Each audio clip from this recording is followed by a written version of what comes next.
राष्ट्रपति भवन में पीएम नरेंद्र मोदी के शपथ ग्रहण की तैयारियां। सूचना प्रसारण मंत्रालय के सचिव संजय जाजू ने देखी तैयारियां। प्रसार भारती के सीईओ गौरव द्विवेदी ने देखी तैयारियां। आकाशवाणी महानिदेशक मौसमी चक्रवर्ती ने भी देखी तैयारियां।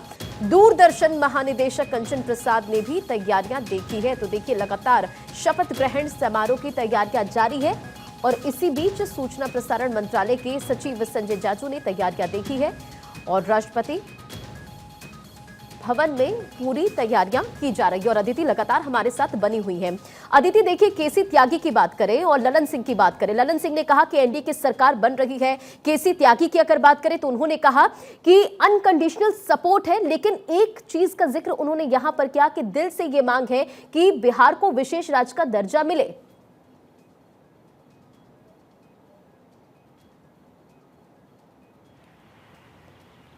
देखिए, दो बातें, ये कल से कहा जा रहा है केसी त्यागी द्वारा, हर बात को पूरा करने के बाद वो कहते हैं लेकिन बिहार को विशेष राज्य का दर्जा दिया जाए। यानी कि ये तो वो मांग है। अब आप देखिए, ऐसे फहरिस्त में 11 से ज़्यादा राज्य हैं जो खुद को विशेष राज्य का दर्जा की बात करते हैं, चाहे फिर वो दक्षिण के हों या उत्तर के हों। ऐसे में बिहार की तरफ से ये तो क्लियर है कि विशेष राज्य का दर्जा तो देना होगा।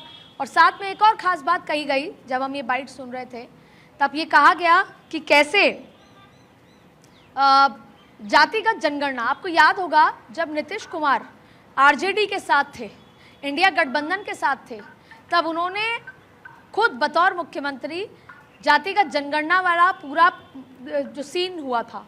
ऐसे में भारतीय जनता पार्टी के लिए कहा ज़रूर गया है कि ऑल पार्टी मीटिंग में प्रधानमंत्री नरेंद्र मोदी ने जातिगत जनगणना के लिए मना नहीं किया, लेकिन जातिगत जनगणना जिसकी राहुल गांधी, तमाम लोग हमेशा मांग करते आए हैं, अशोक गहलोत मांग करते आए हैं, ऐसी स्थिति में जातिगत जनगणना का मुद्दा हुआ या यूसीसी की बात हो रही थी या बिहार को विशेष राज्य का दर्जा, तो आप देखिए जाहिर तौर पर डिफरेंस ऑफ ओपिनियन, जब 4 लोग बैठते हैं तो सबकी ओपिनियन अलग अलग होती है। लेकिन फिलहाल उन्होंने ये भी कहा है कि पूर्ण सहमति है, पूर्ण सपोर्ट है। तो अभी बातचीत चल रही है, चर्चा चल रही है, पहले कि स्टेट वाइज आपको क्या चाहिए, फिर केंद्र में आपको क्या कुछ चाहिए।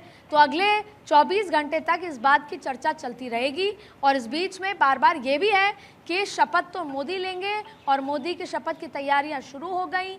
अब वो 9 तारीख को शपथ ले रहे हैं, क्योंकि इसी के चलते आंध्रा की शपथ को 12 तारीख को शिफ्ट करा दिया गया है और 12 को शपथ आंध्रा में होगी और उसके बाद प्रधानमंत्री मोदी G7 की बैठक के लिए विदेश यात्रा पर जाएंगे।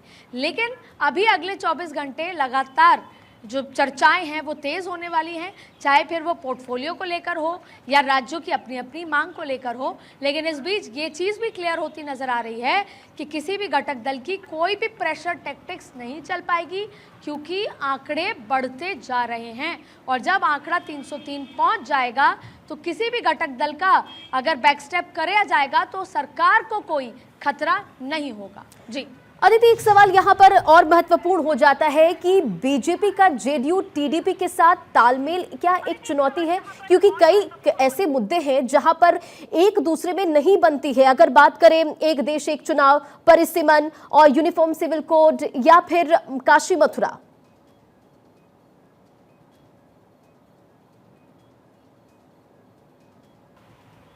इसीलिए तो कहते हैं कि सहयोगी दलों की सरकार में बड़े काम नहीं हो पाते।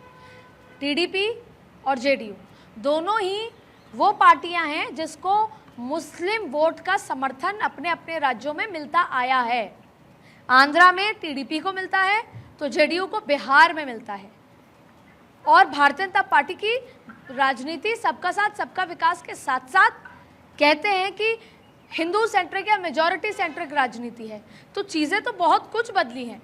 इसीलिए मैं फिर कह रही हूँ, सहयोगी दलों के प्रेशर को कम करने के लिए भारतीय जनता पार्टी ने एक रास्ता निकाला और अमित शाह ने ये रास्ता निकालते हुए 10 सहयोगी दलों को, 10 सांसदों को अलग अलग सहयोगी बनाने की तैयारी है। 10 अलग अलग सांसद, चाहे वो निर्दलीय हों या छोटे छोटे दलों के हों, उनको अपने साथ लाने की कोशिश, जिससे कोई भी आंख दिखाए तो किसी से भी डरने की भारतीय जनता पार्टी को ज़रूरत नहीं होगी। जी लेकिन क्या ऐसा करने पर 303 का आंकड़ा अगर जो एनडीए अगर वो ले आती है, बीजेपी अगर ले आती है, तो क्या जेडीयू और टीडीपी की भूमिका यहाँ पर किस तरह से उसे देखें, कैसे इसे समझा जाए? क्या जो आंकड़ा चाहिए तब भी बीजेपी वो पूरा कर लेगी?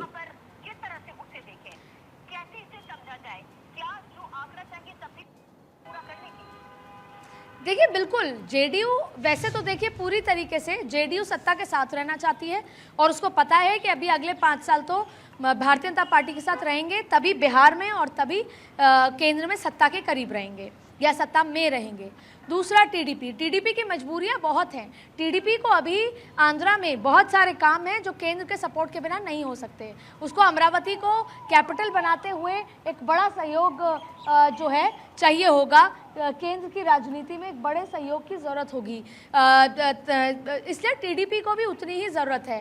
टीडीपी चाहेगा कि केंद्र की योजना और फंड अच्छे तरीके से मिले आंध्रा में, तो फिर आंध्रा बेहतर तरीके से अगले 5 साल काम कर पाएगा। लेकिन इसका ये मतलब नहीं है कि चाहे टीडीपी हो, चाहे जेडीयू हो, चाहे एलजेपी हो, चाहे शिवसेना हो, चारों ही किसी भी तरीके से भारतीय जनता पार्टी को आंख दिखाकर मन चाहे मंत्रालय ले सकते हैं। भारतीय जनता पार्टी केवल यही चाहती है कि बातचीत हो, हम सहयोग करेंगे, आप सहयोगी दल हैं।